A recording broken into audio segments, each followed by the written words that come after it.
Date आज 5 अगस्त 2021। ये सब टॉपिक कवर करेंगे इस क्लास में हम। उसके बाद क्वेश्चन करेंगे जो कुछ करंट अफेयर और स्टैटिक पोर्शन पे बेस्ड होंगे। इनमें से कई सारे टॉपिक हम ऑलरेडी पढ़ चुके हैं, जैसे गवर्नर की pardoning power, deep ocean mission और नेट जीरो या कार्बन टारगेट। ये ऑलरेडी हम डिस्कस कर चुके हैं और इनके लिए स्पेशल लेक्चर भी बनाया हुआ है, तो फिर दोबारा से न्यूज़ में तो पढ़ेंगे हम इन्हें। तो स्टार्ट करते हैं फर्स्ट टॉपिक से। फर्स्ट टॉपिक है सबकी योजना सबका विकास। ये कैंपेन है, अभियान। जैसे स्वस्थ भारत अभियान था ना, स्वच्छता फैलाने के लिए, ऐसे एक कैंपेन है जिसे पीपल्स प्लान कैंपेन भी बोलते हैं। कैंपेन का मतलब होता है अभियान। टाइटल रखा है इस अभियान का सबकी योजना सबका विकास। ये किस लिए चलाया गया है? देखो, ये ऑलरेडी कंप्लीट हो चुका है। ये 2 अक्टूबर 2020 को चलाया गया था और 31 जनवरी 2021 तक। इसमें यह था जो ग्राम पंचायत डेवलपमेंट प्लान है उनका इंक्लूसिव और होलिस्टिक प्रिपरेशन करना था। कहने का मतलब ये हुआ जो विलेज एरियाज़ में पंचायत होती हैं, गांव होते हैं, उनमें जो डेवलपमेंट के लिए जो प्लान होते हैं उनको एक तरह से प्रमोट करना था इसका काम। ये ऑलरेडी पहले भी लॉन्च किया जा चुका है, 2020-21 से पहले भी, 2018 में, 2019 में भी ये लॉन्च किया था सेम अमाउंट ऑफ पीरियड के लिए। अभी इसके फीचर्स क्या हैं इस कैंपेन के, अभियान के?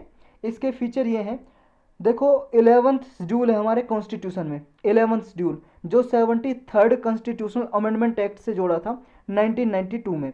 पहले जब हमारा संविधान लागू हुआ था ओरिजिनल, उसमें सिर्फ 8 शेड्यूल थे। उसके बाद 10th, 9th, 10th, 11th, 12th जोड़े गए, अभी 12 शेड्यूल है। उनमें से जो 9th शेड्यूल है वो पंचायती राज इंस्टीट्यूशन के लिए है। मतलब जो विलेज एरियाज़ में, रूरल एरियाज़ में, गाँव में जो इलेक्शन होते हैं पंचायत में, हेडमैन के, जो वहाँ पे प्रधान या सरपंच होते हैं, वो 1992 में जोड़ा गया हमारे संविधान में।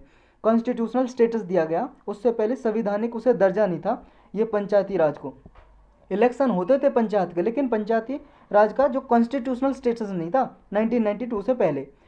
और इस 11th शेड्यूल में 29 सब्जेक्ट हैं, मतलब ऐसे सब्जेक्ट हैं, ऐसे विषय हैं जो पंचायत को दिए गए हैं, लोकल पंचायत, मतलब उसके डेवलपमेंट के लिए।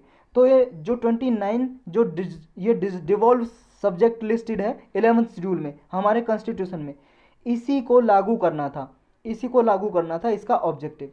यानी कि जो इलेक्टेड रिप्रेजेंटेटिव हैं, यानी कि विलेज एरियाज़ में जो पंच हैं, सरपंच हैं, या सेल्फ हेल्प ग्रुप हैं जो खुद की सहायता खुद ही करते हैं, एक ग्रुप बना लेते हैं कुछ आदमी मिलके, सेल्फ हेल्प ग्रुप हो गया। मान लो बैंक में अकाउंट खुलवा लिया 10-15 आदमियों ने मिलके, अपनी सहायता खुद ही कर रहे हैं, खुद ही लोन दे रहे हैं अपने आप को। ये ऐसे कुछ टाइप के सेल्फ हेल्प ग्रुप होते हैं।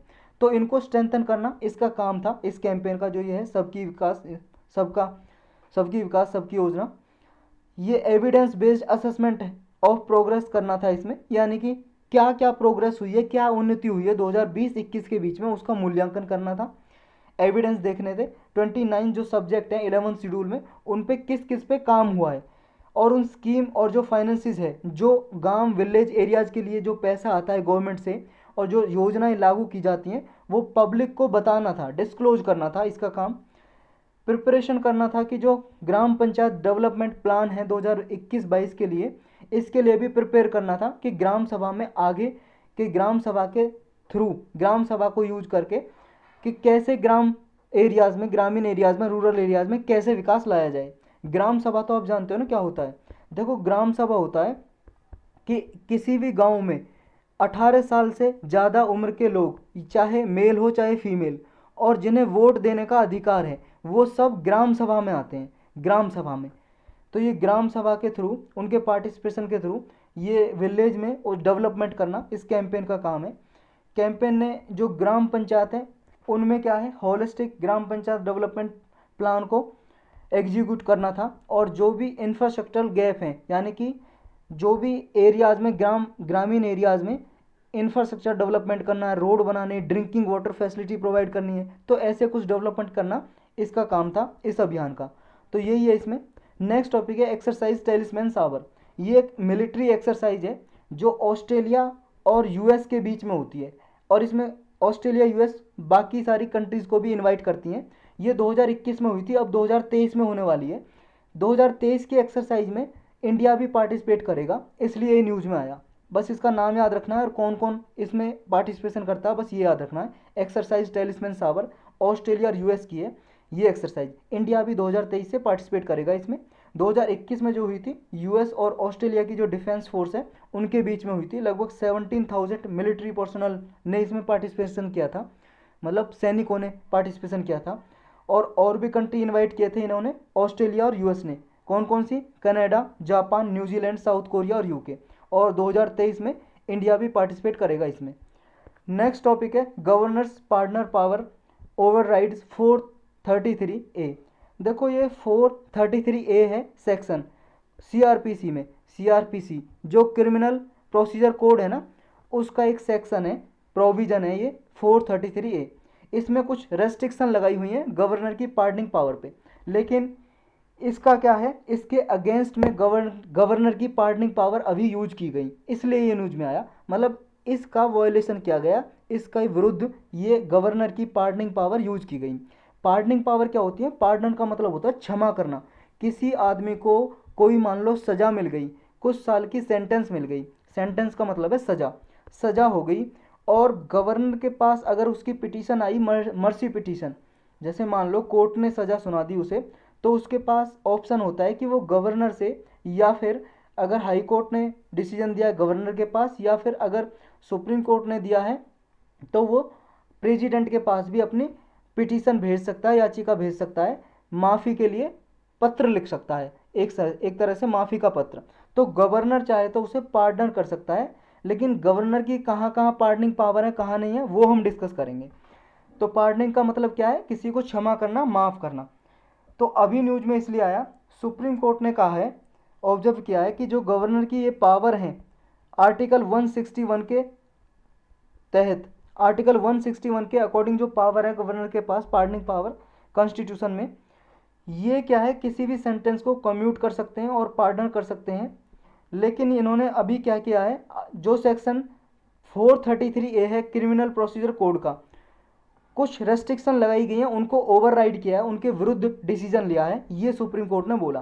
केस क्या था? केस ये था कि कोर्ट कंसीडर कर रहा था कुछ रिमिशन पॉलिसीज हैं हरियाणा गवर्नमेंट की। हरियाणा सरकार ने कुछ रिमिशन पॉलिसी बनाई हुई है।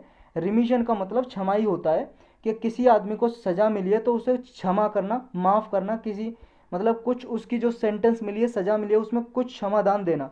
ऐसी हरियाणा गवर्नमेंट ने पॉलिसी बनाई हुई है।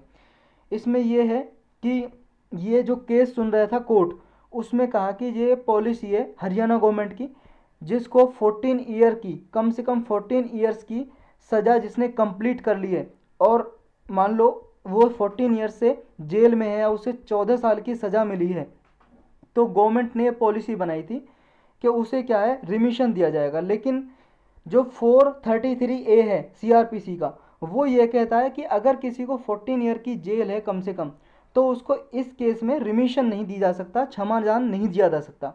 तो कौन कौन सा केस है इसमें हम पढ़ेंगे, लेकिन अभी ये कोर्ट में जो केस गया है हरियाणा पॉलिसी के अगेंस्ट, तो हरियाणा पॉलिसी है क्या ये देख लेते हैं। हरियाणा पॉलिसी ये है कि अगर कोई मान लो 75 साल का आदमी है, कोई बुजुर्ग आदमी है 75 साल का, और उसे लाइफ सेंटेंस मिली है, या उससे अबव कोई भी मान लो 75 साल का आदमी है, उससे अबव है और लाइफ सेंटेंस मिली है, मतलब आजीवन कारावास की सज़ा मिली है उसे, तो उस केस में क्या है, अगर उसने 8 साल की सज़ा कंप्लीट कर ली है जेल में, तो उसे रिमिशन का बेनिफिट मिलेगा, यानी कि गवर्नमेंट उसे छोड़ देगी। अगर 75 साल या उससे ज़्यादा की एज का आदमी है और 8 साल उसने जेल में काट लिए हैं, तो उसे छोड़ देगी, ये था।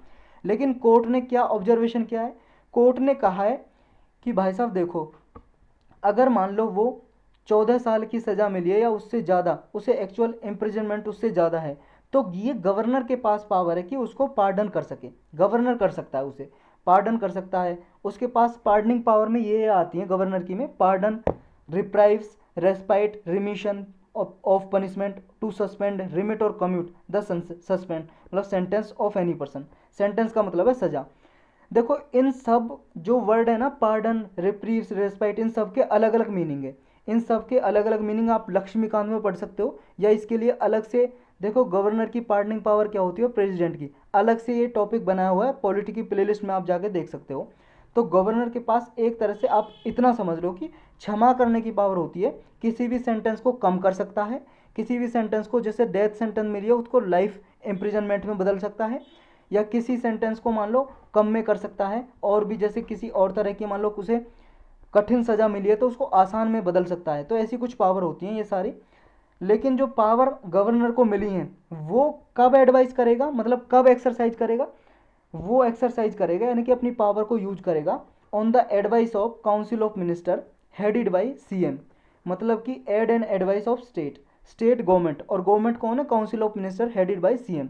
जब चीफ मिनिस्टर या काउंसिल ऑफ मिनिस्टर बोलेंगे गवर्नर को, उसी केस में गवर्नर अपनी पार्डनिंग पावर को एक्सरसाइज करते हैं। और ये पावर बाइंडिंग होती है, यानी कि एक बार गवर्नर को भेजा तो ये गवर्नर एक बार तो रिकंसिडरेशन के लिए भेज सकता है, लेकिन दोबारा अगर भेज दी तो बाइंडिंग होता है गवर्नर पे। सीएम की एडवाइस, जो भी एडवाइस देंगे गवर्नर को माननी ही पड़ती है। तो ये एक्शन ऑफ कम्यूटेशन और रिलीज, ये क्या है, गवर्नमेंट डिसीजन ले सकती है इन पे, यानी कि गवर्नमेंट बिना गवर्नर की अप्रूवल के भी डिसीजन ले सकती है, ऑर्डर पास कर सकती है गवर्नर की बिना अप्रूवल के, बिना अनुमति के भी। लेकिन क्या होता है, कुछ रूल्स ऑफ बिजनेस हैं, कुछ नियम बनाए हुए हैं, हमारे देश में पार्लियामेंट के कुछ नियम, और वो स्टेट लेजिस्लेटिव असेंबली पे भी लागू होते हैं। और हमारे कॉन्स्टिट्यूशनल में भी ये दिया हुआ है कि गवर्नर की अप्रूवल लेना चाहिए अगर आपको ये पावर यूज करनी है। तो इसलिए आर्टिकल 161 को जब यूज किया जाता है इस केस में एडवाइस करते हैं गवर्नर को, और गवर्नर के साइन लेते हैं, उनकी अप्रूवल लेते हैं, तभी किसी को पार्डन करते हैं, समझ गए, तभी किस केस में करते हैं। तो ये पार्डनिंग पावर है क्या गवर्नर की, कौन कौन सी है, थोड़ा ये डिस्कस कर लेते हैं कहाँ कहाँ पे यूज होती है। आर्टिकल 161 दिया हुआ है गवर्नर के लिए पार्डनिंग पावर यूज करने के लिए। तो गवर्नर जो होते हैं, स्टेट के राज्यपाल जो होते हैं, गवर्नर ग्रांट कर सकते हैं, ये जो हमने ऊपर पढ़ा सारे वही वर्ड हैं, pardoner, reprise, respite, remission of punishment, suspend, remit, commute. किसी भी पर्सन को जो कोई भी ऑफेंस में, किसी भी अपराध में वो कन्विक्टेड है, यानी कि उसे सजा मिली है, तो वो क्या है, इन केस में, किसी भी केस में गवर्नमेंट एडवाइस करेगी गवर्नर को, और गवर्नर इन पावर को यूज करके उसे क्षमा कर सकता है। ये जो गवर्नर और प्रेसिडेंट की पावर होती है, पार्डनिंग पावर, उनमें अंतर क्या है, डिफरेंस क्या है। देखो, प्रेसिडेंट तो आर्टिकल 72 के अंदर अपनी पावर को एक्सरसाइज करते हैं, यूज करते हैं, और गवर्नर आर्टिकल 161 में। लेकिन दो डिफरेंस हैं। एक तो पहला डिफरेंस तो ये है कि जो कोर्ट मार्शल होते हैं, ये कोर्ट ही होते हैं, एक तरह की अदालत होती है, लेकिन अलग होती हैं लगभग। जो आर्म फोर्स, जो मिलिट्री होती है उसके लिए सज़ा सुनाती है ना, मिलिट्री पर्सनल के लिए, वो कोर्ट मार्शल जो होती हैं। तो इन्होंने कोई, मान लो किसी आदमी को, किसी पर्सनल को सज़ा सुनाई है, पनिशमेंट दी है, सेंटेंस दी है, तो उस केस में सिर्फ प्रेसिडेंट ही पार्डनिंग पावर को यूज कर सकते हैं। ये गवर्नर के पास पावर नहीं होती इस केस में यूज करने के लिए, तो उस केस में सिर्फ प्रेसिडेंट ही कुछ डिसीजन ले सकते हैं। नेक्स्ट है डेथ सेंटेंस। डेथ सेंटेंस का मतलब है मृत्यु की सज़ा सुना दी, किसी को फांसी देनी है, तो उस केस में अगर पार्डन पावर यूज करनी है तो उस केस में प्रेसिडेंट यूज कर सकते हैं। पार्डन का यहाँ पे मतलब हो जाएगा कि आदमी को बिल्कुल मुक्त कर देना सज़ा से, जैसे पहले था उसने जैसे कोई क्राइम ही नहीं किया हो। तो पार्डन का मतलब डेथ सेंटेंस में अगर प्रेसिडेंट ने क्या कहा कि मैंने पार्डनिंग पावर यूज की है, इसकी डेथ सेंटेंस थी वो माफ़ कर दी, यानी कि अब वो पर्सन क्या हो गया, बिल्कुल फ्री हो गया, अब उस पर कोई भी जुर्म का कोई भी आरोप नहीं लगा है, तो वो अब फ्री है, बिल्कुल नॉर्मल आदमी की तरह, जैसे उसने क्राइम नहीं किया हो। लेकिन जो ये पार्डनिंग पावर है गवर्नर यूज नहीं कर सकता डेथ सेंटेंस के केस में, मतलब बिल्कुल फ्री उसे छोड़ दे। लेकिन हाँ, गवर्नर डेथ सेंटेंस को कम कर सकता है, लाइफ इम्प्रिजनमेंट में इसे बदल सकता है, कन्वर्ट कर सकता है। जैसे मान लो किसी को फांसी की सज़ा मिली है, कोर्ट ने सुना दी, हाई कोर्ट ने, तो गवर्नर उसे डेथ सेंटेंस से 14 साल की सज़ा में बदल देगा, इतना कर सकता है गवर्नर। लेकिन बिल्कुल फ्री कौन छोड़ सकता है, सिर्फ प्रेसिडेंट। सिर्फ प्रेसिडेंट के पास पावर होती है ये पार्डनिंग पावर डेथ सेंटेंस के केस में, तो ये आपको याद रखना है। जो हमारा सीआरपीसी का सेक्शन है 433A, जिसको अभी गवर्नर ने वॉयलेट किया है, यानी कि इसके विरुद्ध एक्शन लिया है, वो क्या कहता है, देखो ये कुछ रेस्ट्रिक्शन लगाता है। जो कॉम्यूटेशन और रिमिशन की पावर है ना गवर्नर की, उस पर कुछ रोक लगाता है, रेस्ट्रिक्शन लगाता है। ये कहता है कि मान लो किसी पर्सन को सेक्शन 432 ये बोलता है कि अगर किसी आदमी को लाइफ इम्प्रिजनमेंट की सज़ा सुनाई है और वो पर्सन, मान लो डेथ सेंटेंस भी दी जा सकती है उस केस में। मान लो किसी ने रेप किया है, तो रेप का ऐसा केस है कि मान लो किसी को, मान लो कोई और केस, मान लो किसी का मर्डर किया है, तो उस केस में रेप करके मर्डर किया है, तो उस केस में मान लो सज़ा है 14 साल की सज़ा है, मान लो, वैसे रेप केस में 7 साल की होती है, मान लो रेप करके मर्डर किया है, हीनस क्राइम में आता है, बहुत ही बेकार क्राइम में आता है, अपराध में आता है, तो उस केस में मान लो 14 साल की सज़ा है, या डेथ सेंटेंस भी हो सकती है, फांसी की सज़ा भी सुनाई जा सकती है। ये जज के डिस्क्रिशन पे डिपेंड करता है कि वो 14 साल की सज़ा दे या डेथ सेंटेंस दे, मौत की सज़ा सुनाए, फांसी की सज़ा। तो अगर किसी केस में फांसी की सज़ा दी जा सकती है, लेकिन उसे मिली है कौन सी सज़ा, लाइफ इम्प्रिजनमेंट की, इम्प्रिजनमेंट का मतलब है कैद, आजीवन कारावास, मतलब 14 साल की सज़ा मिली है, तो उस केस में। और दूसरा है सेक्शन 433 के, इस केस में क्या है कि उसकी सज़ा डेथ सेंटेंस उसे मिली थी, लेकिन बाद में कन्वर्ट कर दी लाइफ इम्प्रिजनमेंट में। तो इन दोनों केस में कि जिसमें एक तो 432 के अंदर और एक 433 के अंदर सज़ा मिली है, तो इन केस में क्या है कि गवर्नर पे रेस्ट्रिक्शन होती हैं कि आप पार्डनिंग पावर को यूज ना करो, क्योंकि उसे डेथ सेंटेंस से ऑलरेडी सज़ा मिली है इम्प्रिजनमेंट की। समझ गए हो कि उसे 14 साल की सज़ा हुई है भाई साहब, उसे दी जानी थी डेथ सेंटेंस, लेकिन ऑलरेडी उसकी सज़ा तो कम हो गई कि उसे मौत से 14 साल की सज़ा दी बस। तो उस केस में कहा जाता है कि इस पर रेस्ट्रिक्शन लगाई जाती है 433 के अंदर कि गवर्नर वहाँ पे अपनी पार्डनिंग पावर ना करे यूज, तो इसलिए न्यूज़ में आया ये। चलते हैं नेक्स्ट टॉपिक पे। नेक्स्ट है tribunals reform rationalisation and condition of service bill 2021। देखो हमारे देश में बहुत सारी ट्राइब्यूनल बनी हुई है, उनमें से कुछ ट्राइब्यूनल को हटाया जा रहा है, रिमूव किया जा रहा है। पहले एक ऑर्डिनेंस लाया गया था, ऑर्डिनेंस का मतलब होता है अध्यादेश। प्रेसिडेंट अंडर आर्टिकल 123 और गवर्नर अंडर आर्टिकल 213 के अंदर ये क्या है, ऑर्डिनेंस जारी कर सकते हैं जब पार्लियामेंट का कोई सेशन हाउस में नहीं है, और गवर्नर स्टेट में जब मान लो लेजिस्लेटिव असेंबली सेशन में नहीं है, तो प्रेसिडेंट ने ये अध्यादेश जारी किया ऑर्डिनेंस और उसके थ्रू कानून बनाया, लेकिन इसका वैलिडिटी होती है जब भी सेशन लगेगा 6 वीक के अंदर अंदर इसे पास कराना होता है पार्लियामेंट से। तो अब ये बिल की फॉर्म में पेश किया, लोकसभा में पास हो गया रिसेंटली ये बिल, अब ये रिप्लेस करेगा जो ऑर्डिनेंस पास किया था अप्रैल 2021 में। तो इसलिए न्यूज़ में इसने क्या है कि जो ट्राइब्यूनल है उनको बहुत सारी ट्राइब्यूनल के जो वेरियस मेंबर होते हैं उनकी सर्विस कंडीशन और टर्म क्या होनी चाहिए, उनमें यूनिफॉर्मिटी लाएगा कि सबकी समान एज हो, रिटायरमेंट की सबकी समान एज हो, सबको सैलरी डिफाइन करेगी सेंट्रल गवर्नमेंट, ये कुछ इसमें बदलाव किए हैं। और कुछ ट्राइब्यूनल है जिनको अबॉलिश किया जाएगा, हटाया जाएगा, रिमूव किया जाएगा, मतलब दूसरी ट्राइब्यूनल में उन्हें मिला दिया जाएगा, मर्ज कर दिया जाएगा। और तो ये ट्राइब्यूनल क्या होती हैं, देखो ट्राइब्यूनल कोर्ट की तरह ही होती हैं, कोर्ट की तरह। ये क्या हुआ 1976 में 42nd कॉन्स्टिट्यूशनल अमेंडमेंट, हमारे संविधान में संशोधन किया गया, हमारे संविधान में संशोधन करके आर्टिकल 323 में क्लाउज ए और बी जोड़ा, और पार्ट जो 14 है हमारा उसमें 14A जोड़ा इस संविधान संशोधन के जरिए।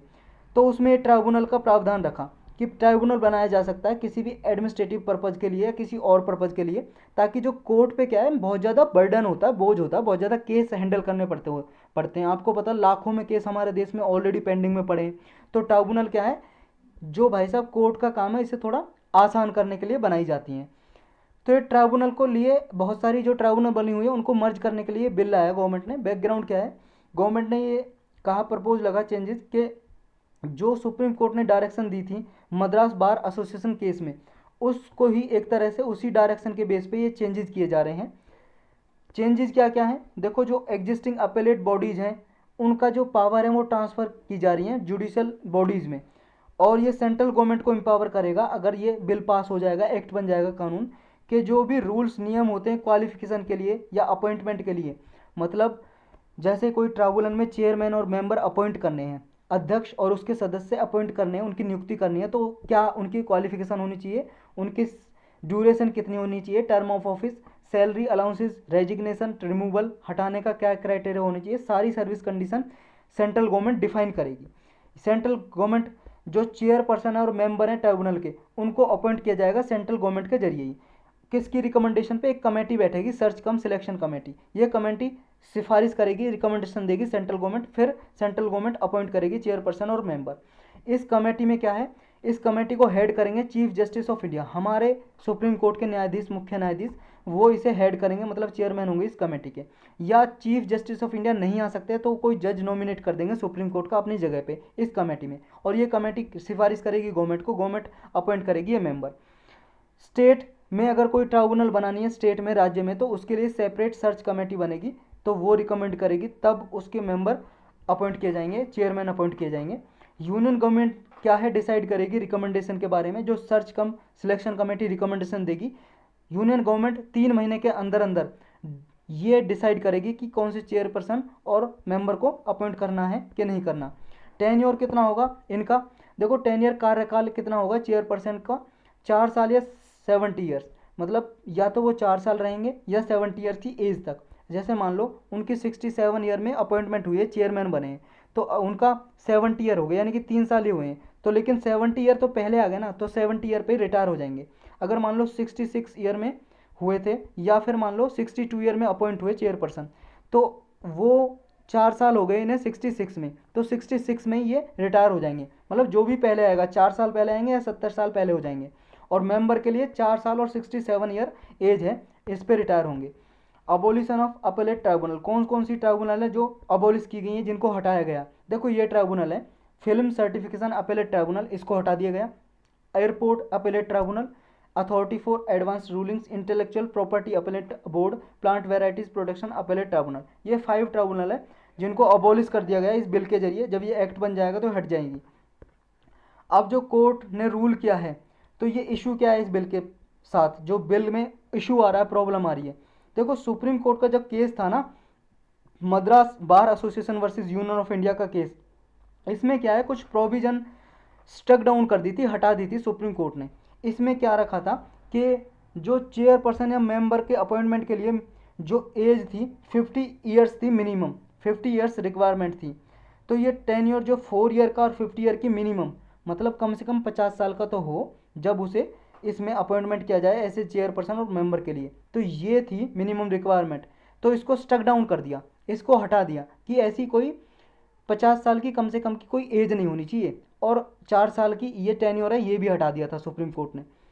तो इसके बाद क्या हुआ, सुप्रीम कोर्ट ने बोला कि जो मिनिमम क्राइटेरिया रखा है ना, 50 साल की एज होनी चाहिए चेयरपर्सन या मेंबर के लिए, और 4 साल होगी उनकी पूरी टोटल ड्यूरेशन जब भी वो अपना कार्यभार संभालेंगे, तो सुप्रीम कोर्ट ने कहा था ये वॉयलेशन है भाई साहब सेपरेशन ऑफ पावर का। हमारे संविधान में सेपरेशन ऑफ पावर का एक तरह से डॉक्ट्रिन है, जो बेसिक प्रिंसिपल का पार्ट है, मेंशन नहीं है, लेकिन सुप्रीम कोर्ट ने ये कई बार अपने डिसीजन में बोला है कि जुडिशियरी और एग्जीक्यूटिव और जो हमारी पार्लियामेंट है, इस सब को अलग अलग से पावर दी हुई है, सेपरेशन पावर, यानी कि जुडिशरी की independence, rules of law, article 14 इसका वॉयलेशन करता है ये, जो आपने मिनिमम क्राइटेरिया रखा है 50 साल का और 4 ईयर का टेन्योर रखा है, तो इसको स्टक डाउन कर दिया था, हटा दिया था। लेकिन अभी इशू क्या है, बिल ने दोबारा से इस सुप्रीम कोर्ट के वर्डिक्ट को मतलब चेंज कर दिया, मतलब जो मिनिमम रिक्वायरमेंट थी ना 50 साल की, इस बिल में वो प्रोविजन रखा है ऑलरेडी, और जो चेयरपर्सन का टेन्योर था वो 4 साल वो भी रखा है। रिकमेंडेशन जो 2 नेम्स करेंगी, जो सर्च कम सिलेक्शन कमेटी है ना, जो बैठेगी, जिसको चीफ जस्टिस ऑफ इंडिया या कोई chief justice of India nominate करेंगे कोर्ट में, सुप्रीम कोर्ट का कोई जज उस कमेटी में, तो ये रिकमेंडेशन करेगी सर्च का सिलेक्शन कमेटी, सर्च कम सिलेक्शन कमेटी। तो ये 2 नाम रिकमेंडेशन करेगी, सिफारिश करेगी सेंट्रल गवर्नमेंट को। अब उन 2 नामों में से 3 महीने के अंदर अंदर गवर्नमेंट, सेंट्रल गवर्नमेंट 2 नामों में से एक आदमी को चुनेगी चेयरपर्सन। अब ट्राइब्यूनल्स क्या होती हैं, देखो जैसे हमने ऊपर डिस्कस किया, ये क्वासी जुडिशियल इंस्टीट्यूशन ही होती हैं, यानी कि कोर्ट की तरह ही काम करती हैं। ये एडमिनिस्ट्रेटिव रिलेटेड कोई केस है, मान लो टैक्स रिलेटेड कोई डिस्प्यूट है, विवाद है, झगड़ा है, तो उसको सुलझाने के लिए बनाई जाती हैं ट्राइब्यूनल। इनका कॉन्स्टिट्यूशन कब किया था, देखो जब हमारा संविधान बना था, ओरिजिनल कॉन्स्टिट्यूशन 26 जनवरी 1950 को लागू हो गया था हमारा संविधान, तो ओरिजिनल कॉन्स्टिट्यूशन में ये नहीं था, बाद में जोड़ा गया स्वर्ण सिंह कमेटी की रिकमेंडेशन पे 42nd कॉन्स्टिट्यूशनल अमेंडमेंट एक्ट के थ्रू ये जोड़ा गया हमारे संविधान में। ये स्वर्ण सिंह कमेटी वही है जिसने फंडामेंटल ड्यूटी को जोड़ने के लिए बोला था, और जब इसी अमेंडमेंट के थ्रू जो 42nd कॉन्स्टिट्यूशनल अमेंडमेंट एक्ट है, इसी के थ्रू हमारे संविधान में फंडामेंटल ड्यूटी मौलिक करते हुए जोड़े गए, आर्टिकल 51A में आप सबने पढ़ा होगा। इसी जो स्वर्ण सिंह कमेटी है ना, इसी की रिकमेंडेशन पर जोड़ा गया है ये दोनों, फंडामेंटल ड्यूटी भी और ट्राइब्यूनल भी। फिर अमेंडमेंट किया गया इस कॉन्स्टिट्यूशनल अमेंडमेंट के थ्रू पार्ट 14A जोड़ा गया हमारे संविधान में, और 2 आर्टिकल जोड़े गए। आर्टिकल 323A ये डील करता है कि कोई भी मान लो रिक्रूटमेंट या सर्विस कंडीशन के रिगार्डिंग कोई भी पब्लिक सर्विस में यानी कि गवर्नमेंट जॉब में काम करते हैं जो सिविल सर्वेंट, उनके लिए ट्राइब्यूनल बनाई जा सकती है उनके डिस्प्यूट को रिजॉल्व करने के लिए।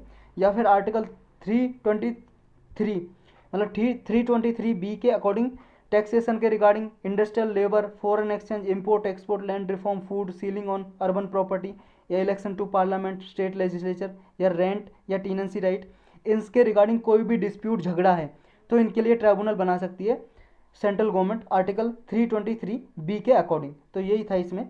नेक्स्ट टॉपिक है डीप ओशन मिशन। देखो गवर्नमेंट ने अभी राज्यसभा में बताया कि डीप ओशन जो मिशन हम चला रहे हैं इसके लिए 4700 मतलब 4077 करोड़ रुपए की लागत आएगी अगले 5 साल के लिए। ये 2021 से कमेंस होगा। कमेंस का मतलब है बिगिन, शुरुआत होगा 2021 से। मिशन क्या है? इस मिशन का फोकस यही है, डीप ओशन मिशन है, यानी कि डीप का मतलब गहरा, और डीप ओशन मिशन का मतलब हो गया समुद्र में या सी में जो डीप जो भी मिनरल्स मिलते हैं, अंडर वाटर जो भी मिनरल्स मिलते हैं उनकी एक्सप्लोरिंग करेगा, गवर्नमेंट करेगी इस डीप ओशन मिशन के थ्रू। तो ocean climate change advisory service या under water vehicles, under water robotics, इन सब टेक्नोलॉजी का यूज किया जाएगा इस मिशन में। और मिनिस्ट्री ऑफ अर्थ साइंस इसकी इम्प्लीमेंटिंग एजेंसी है, यानी कि ये मंत्रालय इसको इम्प्लीमेंट करेगा, नोडल मिनिस्ट्री है इसको इम्प्लीमेंट करने के लिए। इसके क्या क्या कंपोनेंट है देखो, इसमें क्या है 6000 मीटर तक, मतलब ओशन की डेप्थ में 6000 मीटर तक या 6 किलोमीटर नीचे तक इसमें रिसर्च की जाएगी। और जो भी समुद्र में जैसे पॉलीमेटेलिक नोड्यूल्स पाए जाते हैं, पॉलीमेटेलिक नोड्यूल्स को मैग्नीज नोड्यूल्स भी बोलते हैं, तो इनको सेंट्रल इंडियन ओशन में, सेंट्रल इंडियन ओशन की बात हो रही है भाई साहब इसकी, सेंट्रल इंडियन ओशन में इनको खोज किया जाएगा पॉलीमेटेलिक नोड्यूल्स को। और क्या किया जाएगा, और क्या जाएगा कि ये हट क्यों नहीं रहा यार, एक सेकंड रुको, इरेज हो जा भाई। और क्या किया जाएगा, देखो पॉलीमेटेलिक नोडुल्स कैसे होते हैं, कुछ इस तरह के दिखते हैं यहाँ, पोटैटो की शेप के, आलू की तरह होते हैं कुछ ये। इनमें क्या है मैग्नीज, आयरन, कोबाल्ट, बहुत सारे मिनरल्स पाए जाते हैं, और इसमें ओशन बेड में ऑयल भी मिलता है, पेट्रोलियम भी मिलता है, तो ये एनर्जी के लिए यूज हो सकते हैं ये सारे मिनरल्स वगैरह, तो इसलिए खोज की जा रही है। नेक्स्ट क्या करेगी, development of ocean climate change advisory service, इसमें डेवलपमेंट किया जाएगा ocean climate change advisory service का। और क्या किया जाएगा इसमें, जो डीप ओशन में फ्लोरा या फोना है, फ्लोरा का मतलब प्लांट और ट्रीज वगैरह, छोटे छोटे घास वगैरह उगती है ना समुद्र में, फोना मतलब जो वहाँ पे पानी के एक्वाटिक एनिमल्स वगैरह, जंगली जानवर जो पानी में पाए जाते हैं, मछली वगैरह, कोई वेल्स या कैसे, इन सब की रिसर्च की जाएगी। और जो भी हाइड्रोथर्मल मिनरल्स मिलते हैं, हाइड्रोथर्मल मिनरल्स जो मिलते हैं यहाँ पे, खनिज पदार्थ वगैरह, उनको देखा जाएगा, कोई प्रीशियस मेटल्स वगैरह, कीमती धातु मिलेगी, उनको रिसर्च किया जाएगा। नेक्स्ट जो ओशियन थर्मल एनर्जी कन्वर्जन है, इस पे भी ध्यान दिया जाएगा। ओशियन थर्मल एनर्जी होती है कि ओशन की जो एनर्जी है, हीट एनर्जी है, उसको यूज करेंगे, उसको हीट एनर्जी को कन्वर्ट करके बिजली बनाई जाती है, इलेक्ट्रिसिटी।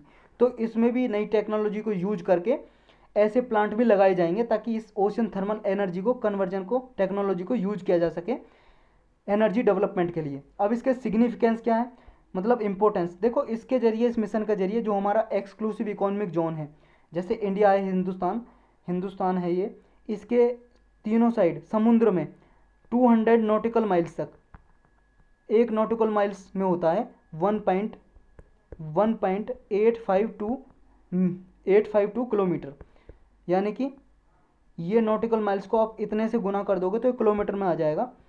तो 200 नॉटिकल माइल तक इंडिया की बेस लाइन से जो बेस लाइन है, बेस लाइन से 200 नॉटिकल माइल्स तक एक्सक्लूसिव जोन होता है, जिस पे अगर मान लो कोई आना चाहता है, शिप लाना चाहता है, पानी का जहाज, या कोई यहाँ से गुजरना चाहता है, तो वो इंडिया से परमिशन लेनी पड़ती है। इस केस में हर एक कोई भी मान लो देश है, कंट्री, उसके समुद्र में एरिया 200 नॉटिकल माइल्स तक उसका एक्सक्लूसिव इकोनॉमिक जोन होता है।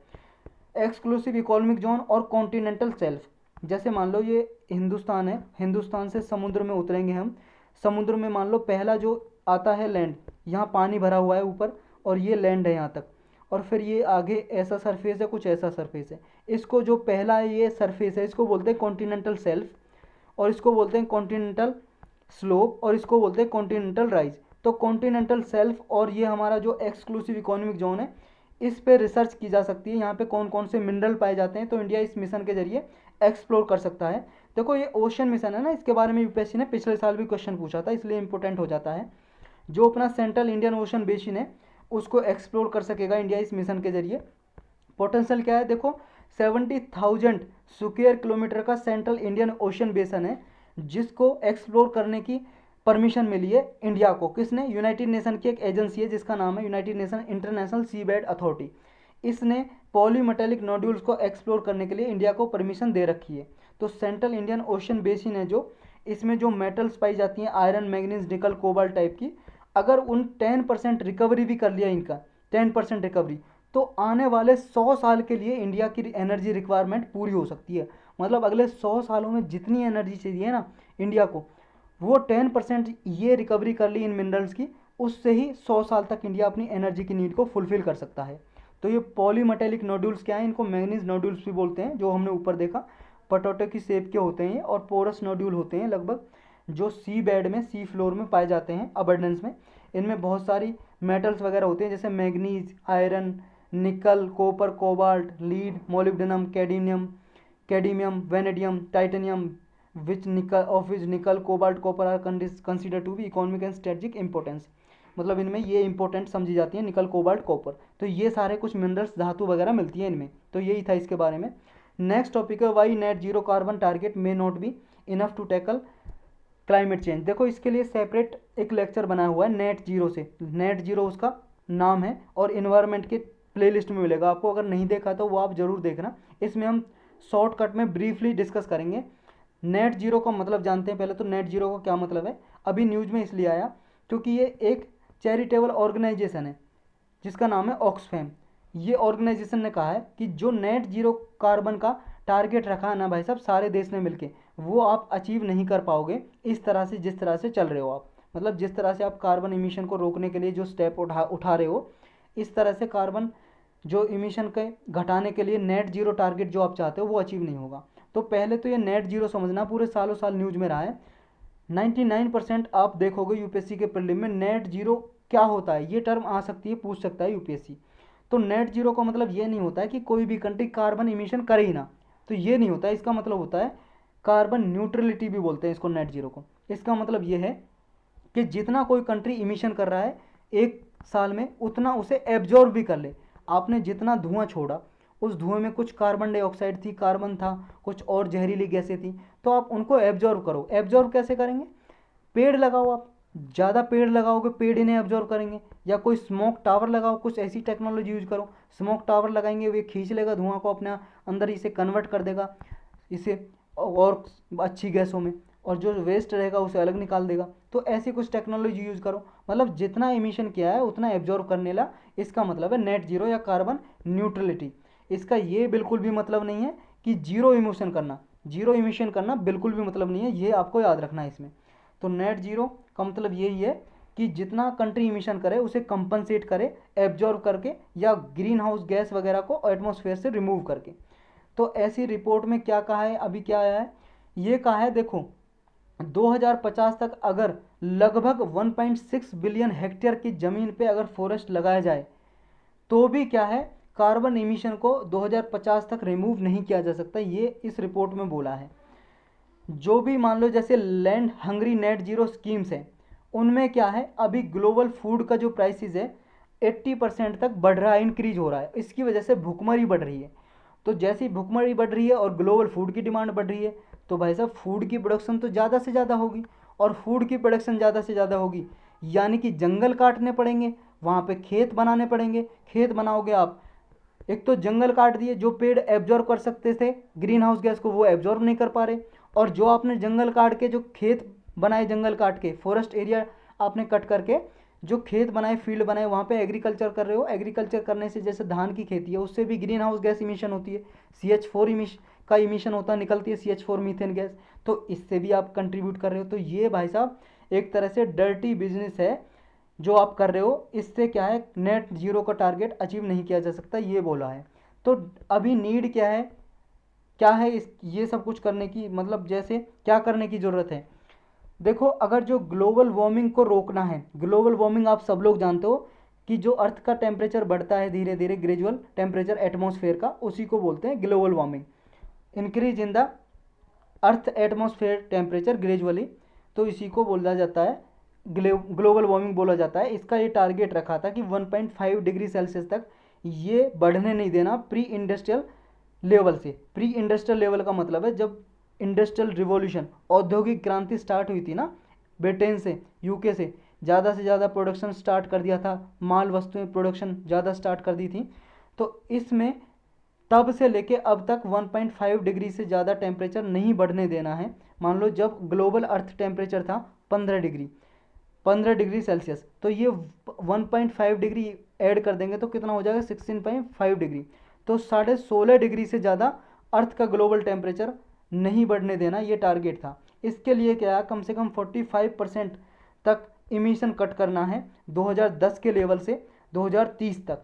जितना 2010 में इमिशन हो रहा था उसको कट करना है कम से कम 45% तक 2030 आते आते। नेक्स्ट, इसमें जो कंट्रीज़ ने नेट जीरो टारगेट कुछ अनाउंस किए हैं कि हम इतना नेट जीरो के लिए इतना इमिशन कट करेंगे, वो क्या है। देखो, 2019 में न्यूजीलैंड गवर्नर ने जीरो कार्बन एक्ट बनाया। इसमें कहा कि हम 2050 तक जीरो कार्बन इमिशन का टारगेट रखेंगे कि जितना हम इमिशन कर रहे हैं उतना एब्जॉर्ब भी करेंगे। यूके की गवर्नमेंट ने, पार्लियामेंट ने कुछ ये लगाया, अपना टारगेट ये रखा कि ग्रीन हाउस गैस इमिशन को हम 100% तक इमिशन को रोक देंगे। यूएस प्रेसिडेंट जो बिडेन ने कुछ अनाउंस किया कि 2030 तक आते आते 2050 2005 के लेवल तक, कि जितना हमारा देश 2005 में इमिशन करता था कार्बन का, तो उससे हम कम से कम 50% तक कम करेंगे 2030 आते आते। नेक्स्ट क्या कहा है, एक और कैंपेन है वर्ल्ड वार जीरो। इसमें ये 2019 में लॉन्च की गई, इसमें रखा गया 2050 आते आते नेट जीरो कार्बन इमिशन का जो ग्लोबल टारगेट है वो अचीव करना है। और जो अनलाइकली अलाइज हैं, मतलब ऐसी कंट्री जो अभी मिलना नहीं चाहती, जो कार्बन इमिशन को नहीं कम करना चाहती, उनको एक साथ लेके आएंगे ताकि 2050 तक नेट जीरो कार्बन इमिशन का टारगेट अचीव किया जा सके। यूरोपियन यूनियन ने भी प्लान बनाया फिट फॉर 55। ये फिट फॉर 55 ऐसे भी पूछा जा सकता है ये किसका प्लान है, तो यूरोपियन यूनियन का है, तो ये याद रखना है। इसमें यूरोपियन यूनियन ने ये टारगेट रखा कि हम क्या है, यूरोपियन यूनियन की जो भी 27 मेंबर कंट्रीज़ हैं वो 55% तक कार्बन इमिशन को कम करेंगी। जितना हमारा 1990 में इमिशन हो रहा था उससे 55% कम करेंगी 2030 आते आते। नेक्स्ट क्या रखा, चाइना ने कहा कि हम 2030 से आगे 2060 तक अपने जितना भी हमारा कार्बन इमिशन हो रहा है उसको नेट जीरो कर देंगे, मतलब जितना इमिशन होता है उतना हम एब्जॉर्ब भी करेंगे 2060 आते आते। ये चाइना ने टारगेट किया है। अब इंडिया के बारे में क्या ख्याल है। देखो, इंडिया यूएस और चाइना के बाद तीसरे नंबर का सबसे बिगेस्ट इमिटर है ग्रीन हाउस गैस का, मतलब तीसरे नंबर पे इंडिया कार्बन इमिशन करता है। तो इंडिया ने ये आर्ग्यू किया है, देखो जो नेट जीरो टारगेट है पेरिस एग्रीमेंट के बाहर, एक पेरिस एग्रीमेंट हुआ था, आप सबने पढ़ा होगा, UNFCCC। ये एक लेक्चर बना हुआ है, इन्वायरमेंट की प्लेलिस्ट में जाकर देखना, आपको पेरिस एग्रीमेंट के बारे में सारी डिटेल पता चलेगी। ये एक मान लो डॉक्यूमेंट है यूनाइटेड नेशन का, जो 1992 में यूनाइटेड नेशन की एक मीटिंग हुई थी ब्राज़ील में, रियो डी जनोरियो में, अर्थ समिट भी बोलते हैं उसे। वहाँ पे डॉक्यूमेंट अचीव किया, मतलब अडॉप्ट किया, और वहाँ पे इसमें कुछ टारगेट रखे। इसकी हर साल मीटिंग होती है जिसको बोलते हैं कॉन्फ्रेंस ऑफ पार्टी। तो ये क्या है, UNFCCC वैसे तो नॉन बाइंडिंग ट्रीटी है, एक संधि है, नॉन बाइंडिंग डॉक्यूमेंट है, बाध्यकारी नहीं है, लेकिन चाहे तो ये अपनी किसी भी, कोई भी मान लो इसने डिसीजन लिया उसको बाइंडिंग बना सकता है, बाध्यकारी। तो इसने जैसे क्योटो प्रोटोकॉल को बाइंडिंग बनाया जो 1997 में अडॉप्ट की ग्रीन हाउस गैस इमिशन को कट करने के लिए। फिर COP21 हुई, 21वीं मीटिंग हुई इसकी 2015 में, जिसे बोला जाता है पेरिस एग्रीमेंट, क्योंकि पेरिस में हुई थी, फ्रांस की कैपिटल में ये मीटिंग। तो इसमें कुछ टारगेट रखे थे कि कार्बन इमिशन को घटाया जाए। तो इंडिया गवर्नमेंट ने ये बोला है, इंडिया ने, कि पेरिस एग्रीमेंट के बाहर जो नेट जीरो के टारगेट है उनको डिस्कस करना है और फोकस करना है कि जितनी भी आपने प्रॉमिस किया उसको आप पूरा करें।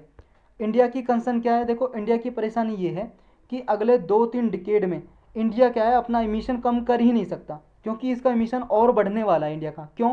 क्योंकि भाई साहब इंडिया में गरीब लोग बहुत ज़्यादा हैं, जो पॉवर्टी है इंडिया में, गरीबी बहुत ज़्यादा है, millions of people hundreds of millions of people गरीबी रेखा से नीचे हैं, और इनको अगर भाई साहब गरीबी रेखा से ऊपर बनाना है तो ज़्यादा से ज़्यादा प्रोडक्शन करना पड़ेगा कंपनीज में, इन्हें जॉब देनी पड़ेगी।